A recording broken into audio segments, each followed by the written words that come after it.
सभी भाइयों को हैप्पी इंडिपेंडेंस डे। सभी मेरे भाइयों को बहुत बहुत बधाई हो। इंडिया, भारत, हिंदुस्तान, कई नामों से हमारी कंट्री को बुलाया जाता है। तो आज एक एक बंदा, चाहे वो इंडिया में रह रहा है चाहे वो इंडिया से बाहर है, उसको अपने कंट्री पे प्राउड होना चाहिए।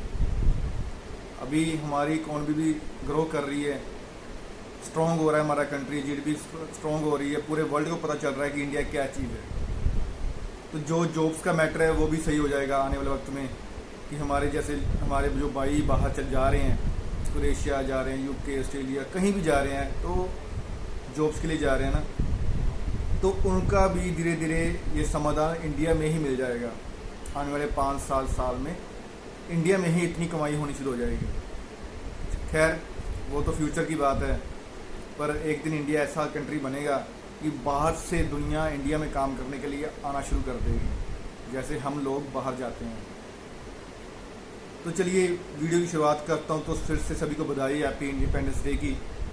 तो सभी मेरे भाई अपने माँ बाप के साथ रहें, अपने फैमिली के साथ टाइम गुजारें। वीज़ा तो आ ही जाना है, अगर आपके डॉक्यूमेंट प्रोफाइल सही है, वीज़ा तो आना ही आना है। तो अपने वो कीमती समय ना, मैंने वो चीज़ देखी है माँ बाप से दूर जाके, वो कीमती समय आप मत गवाइए। अपने माँ बाप के साथ रहिए, प्यार से रहिए, उनसे झगड़ा मत कीजिए और उनके साथ रहिए।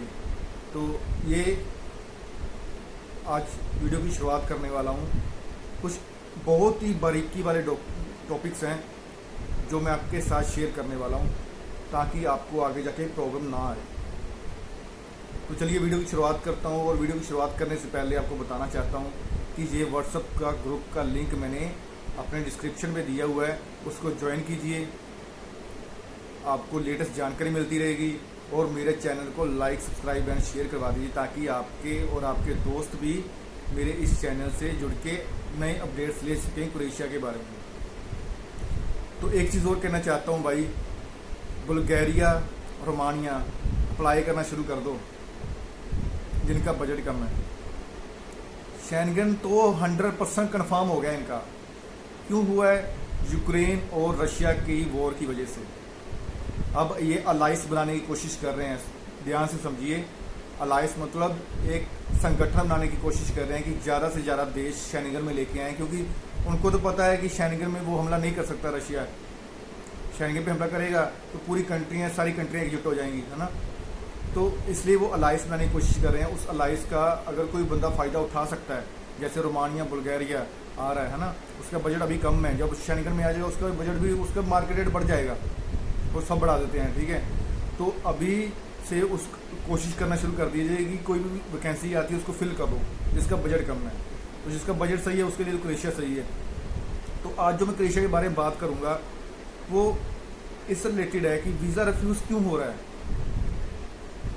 कम से कम इस जो पिछला वीक गया है और जो इस वीक चल रहा है ना, कम से कम 10 से 12 रिफ्यूज़ल्स मैंने देखी हैं। मेरे भाई चेन्नई जा रहे हैं, उनको चेन्नई बुलाया जा रहा है और चेन्नई पहुंचते हैं और वहाँ पे उनको पासपोर्ट उनसे साइन करवा लिए जाते हैं। तो पासपोर्ट पकड़ा देते हैं, देख लो पासपोर्ट, और बीच में से एक पेपर निकलता है, उस पर रिफ्यूज़ल लिखा होता है। तो रिफ्यूज़ल का कारण क्या होता है कि आपकी डॉक्यूमेंटेशन प्रॉपर नहीं है। अब भाई बोलते हैं कि यार मैंने तो डॉक्यूमेंटेशन प्रॉपर लगाया है, ये कैसे हो गया? भाई आपके डॉक्यूमेंटेशन में प्रॉब्लम नहीं है, आपके बैकलॉग में है। आपका कोई डॉक्यूमेंट ऐसा नहीं है कि जो गलत लगा हो। मैंने आपको पहले बताया था कि वीज़ा रिफ्यूज़ क्यों होगा। पहले नंबर पे अगर कंपनी फ्रॉड लिस्ट में आ जाए या टैक्स ना भरे, क्योंकि बहुत सारी कंपनियां क्रोएशिया से टैक्स नहीं भरती। वो पिछला रूल ही अप्लाई करना चाहती हैं कि जब क्रोएशिया शेंगन में नहीं था तो वो टैक्स से बच जाते थे। अब उनको टैक्स से वो नहीं बचा सकता कोई भी, उनको फ्रॉड लिस्ट में डाल दिया जाता है। तो दूसरे नंबर पे क्या है कि अगर आपका वर्क परमिट फेक है, इसलिए आपका वीज़ा रिफ्यूज़ होगा। और तीसरा कारण क्या है? बैकलॉग, जिसके पूरे डॉक्यूमेंट पूरे हैं। ओके भाई कहता है कि मेरा वर्क परमिट पे बारकोड भी लगा हुआ है, वर्क परमिट मैंने चेक करवाया वो भी ओरिजिनल है। अपने मैंने एम्प्लॉयर से भी बात की है, वो भी कहता है कि हमें पता नहीं क्यों रिफ्यूज़ हो गया। तो ये क्यों हो रहा है, वीज़ा रिफ्यूज़ क्यों हो रहा है, बैकलॉग आप समझने की कोशिश कीजिए। आपको पता है, सभी हमारे पूरे इंडिया को पता होगा कि जब कनाडा में स्टूडेंट वीज़ा का अप्लाई किया था लोगों ने, तो बहुत ज़्यादा बल्क में फाइलें लग गई थी, पीआर की, फैमिली रीयूनियन की, स्टडी वीज़ा की, बहुत सारी फाइलें लग गई। तो बैकलॉग इतना बढ़ गया था कि 9 से 10 लाख फाइलें उनके पास हो गई थी। तो फिर क्या किया उन्होंने देखा कि यार जो तो मेरिट में है उनको भी रिफ्यूज़ करो, जिनका मेरिट में नहीं है उनको भी वीज़ा रिफ्यूज़ करो। मेरिट मतलब जिनके 7.5 बैंड्स हैं, 8 बैंड्स हैं, उनका भी वीज़ा रिफ्यूज़ करना शुरू कर दिया पागलों की तरह। उनको था यार कि पीछे सरकार डंडा दे रही है, ठीक है, अब कुछ तो करना पड़ेगा। तो समझने की कोशिश कीजिए, बैकलॉग जब बढ़ता है ना किसी कंट्री का, जो वो संभाल नहीं पाता, इतना बड़ा कनाडा कंट्री है, उसके पास इतना ज़्यादा मैन पावर है, वो कुछ भी कर सकता था, बट उनके लोगों ने वीज़ा रिफ्यूज़ करना शुरू कर दिया, बहुत ही बड़ी मात्रा में वीज़ा रिफ्यूज़ करना शुरू कर दिया। तो फिर क्या हुआ, हमारे जो देखो कनाडा तो पूरा पंजाबी है, पंजाबी कनाडा में रहते हैं, इंडियंस रहते हैं, गुजराती रहते हैं, सभी पूरे इंडिया से कनाडा में लोग रहते हैं। तो फिर उन्होंने जो पीआर थे वहाँ के, तो जो मिनिस्टर थे हमारे वहाँ के, उन्होंने फिर एम्बेसी के 7 लोगों को तलब किया था, एम्बेसी के 7 लोगों को तलब किया था, मतलब कि उनको हटा दिया था पोस्ट से, कि उन्होंने अपना दिमाग चलाना शुरू कर दिया था कि वीज़ा रिजेक्ट करो, फाइलों का बैकलॉग कम हो जाएगा। तो बस बच्चों का कुछ नहीं है इनको, ये खुद अपना दिमाग चलाना शुरू कर देते हैं। फिर कंप्लीट हुई तो सब सही हो गया। फिर उसके बाद क्या हुआ, रोमानिया ने करना शुरू कर दिया। रोमानिया की फाइलें इतनी बड़ी हो गई, रोमानिया ने तो एक तो वीज़ा होल्ड कर दिए, 4-4, 5-5 महीने पासपोर्ट नहीं दिया, और जब पासपोर्ट दिया तो रिजेक्शन दे दी। फिर रोमानिया की एम्बेसी के सामने हमारे लोग इकट्ठे हुए, रोमानिया को पता लगा कि ये तो स्ट्राइक करने वाले हैं, तो फिर रोमानिया ने वीज़ा देना शुरू कर दिया। अब मैं आपको ये बोल रहा हूँ कि ये क्रोएशिया वीज़ा रिजेक्ट कर रहा है बैकलॉग की वजह से। अगर अब कदम नहीं उठाया गया, अब मेल्स नहीं डाली गई, अब कुछ नहीं किया गया, तो क्रोएशिया भी ऐसा ही करने वाला है हमारे साथ। जिनका तो डॉक्यूमेंट प्रॉपर है, कंपनी के साथ टाइप अच्छा है, जैसे होता है कुछ एजेंसीज ऐसी हैं, मतलब हमारे इंडिया में कंसल्टेंसी ऐसी हैं कि जिनके टाइप्स बहुत ही अच्छे हैं, एम्बेसी के साथ भी है, आगे भी उनके टाइप्स अच्छे हैं, तो उनका वीज़ा रिजेक्ट नहीं होता। ठीक है, क्यों नहीं होता वो तो आपको पता ही है, मेरे को समझाने की ज़रूरत नहीं है। डॉक्यूमेंट प्रॉपर है, कंपनी आपकी अच्छी है, एम्प्लॉयर आपका अच्छा है, तो वो वीज़ा रिजेक्ट नहीं होने देगा। कई बार होता है कि एम्प्लॉयर आपका साथ नहीं देता, वो मेल्स का जवाब नहीं देता, क्योंकि एम्बेसी जब आपका वीज़ा फाइल सबमिट हो जाती है तो एम्बेसी कुछ 1 मंथ के बाद आपके एम्प्लॉयर को मेल डालती है, मैसेज डालती है कि हाँ भी ये आपका बंदा है, कंफर्म है। तो वो कई बार वो मैसेज का जवाब नहीं देते, तो उसकी वजह से भी वो डिले कर देते हैं, या तो उनको ज़रूरत नहीं होती, तो इसकी वजह से वीज़ा रिजेक्ट हो जाता है। अगर आपका एम्प्लॉयर प्रॉपरली साथ देता रहे तो आपका ना तो वर्क परमिट कैंसिल होता है, ना ही आपका वीज़ा रिजेक्ट होता है। तो मैं ये बोल रहा हूँ कि आज के डेज में हमें प्रॉपरली कुछ करना पड़ेगा, नहीं तो क्रोएशिया ऐसा ही हमारे साथ करता रहेगा।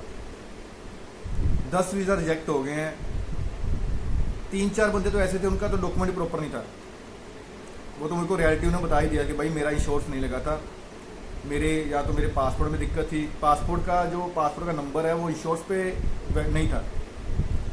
कईयों ने खुद ही बता दिया, 3-4 लोगों 5 लोगों ने तो बता दिया कि सर मेरा तो मैंने चेक करवाया अभी, तो मेरा डॉक्यूमेंट प्रॉपर, पर कईयों के डॉक्यूमेंट प्रॉपर थे, उन्होंने बताया कि मेरा एम्प्लॉयर मेरा फ़ोन नहीं उठा रहा, पहले से नहीं उठा रहा, उनका भी चलो मान लिया। बस इक्का दुक्का बंदे ऐसे थे जिनका डॉक्यूमेंट प्रॉपर था और फिर भी वीज़ा रिजेक्शन आ गया। तो उस मामले में क्या हो सकता है कि वो तो मेल डाल सकते हैं ना एम्बेसी को, पर एम्बेसी मेल का जवाब दे तो ही है ना, एम्बेसी मेल का जवाब देती नहीं है, तो आपको फिर से अप्लाई करना पड़ेगा। पर हाँ, अगर फिर से अप्लाई करते तो सेम कंपनी से, अगर आपका एम्प्लॉयर अच्छा है तो वो आपको 20 से 30 दिन में आपको नया वर्क परमिट दे देगा, तो फिर वो एम्बेसी से बात भी कर लेगा, तो फिर वीज़ा रिजेक्शन का कोई रेट नहीं है। तो ये चीज़ है जो मैंने आपको समझाने की आज कोशिश की है। पूरा टॉपिक पूरा समझिए, इस वीडियो को बार बार देखिए। आप ये सोचिए कि आप भी आपकी फाइल लगी हुई है ना, आप सोचिए कि ऐसा क्यों हो रहा है। मैंने पूरी चीज़ बात समझाई है, तो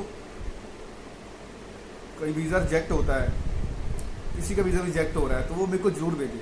मैं उसको बताऊंगा कि अगर वो मेरे को पूरी PDF फाइल भेजेगा तो मैं उसको पूरे डॉक्यूमेंट चेक करूंगा। अगर डॉक्यूमेंट सही है तो उसका ईमेल डलवाने में उसकी मैं हेल्प करूंगा कि वो एम्बेसी को मेल कैसे करे। देखो मेल तो करनी पड़ेगी, और रोज़ की 2-3 मेलें डालते रहो, वो कोई तो जवाब देगा। तो अभी से हमें कदम उठाने पड़ेंगे, मेल्स पे मेल्स डालनी पड़ेगी, तो कुछ जवाब तो आएगा। यहाँ तो फिर एक ही जवाब है, या तो क्रोएशिया की एम्बेसी के सामने खड़े हो जाओ। तो बस मैं आपके साथ हूँ, हमेशा आपके साथ हूँ। जैसा आप कहोगे मैं वैसे चल लूँगा आपके साथ। पर ये सोचना कि कोई चलेगा नहीं, कोई और यूट्यूबर हो, कोई नहीं चलेगा आपके साथ। आप मुझे कहीं भी कहोगे ना तो मैं वहाँ पे भी खड़ा हो जाऊँगा आपके साथ। पैसों से मुझे कोई लगाव नहीं है, मुझे अपने भाइयों के प्यार से है कि वो मुझे इतना प्यार करते हैं कि रात को, यार क्या बताऊँ, जो रिस्पेक्ट आप मुझे देते हो मुझे उसकी बहुत खुशी होती है यार, कि मैं आपके लिए कुछ कर पा रहा हूँ। चाहे वो क्रोएशिया में आप बैठे हो, चाहे इंडिया में बैठे हो, मैं आपके लिए कुछ कर पा रहा हूँ, आपको अच्छी जानकारी दे पा रहा हूँ। देखो बारीकी से मैं आपको समझाने की कोशिश करता हूँ हर एक चीज़।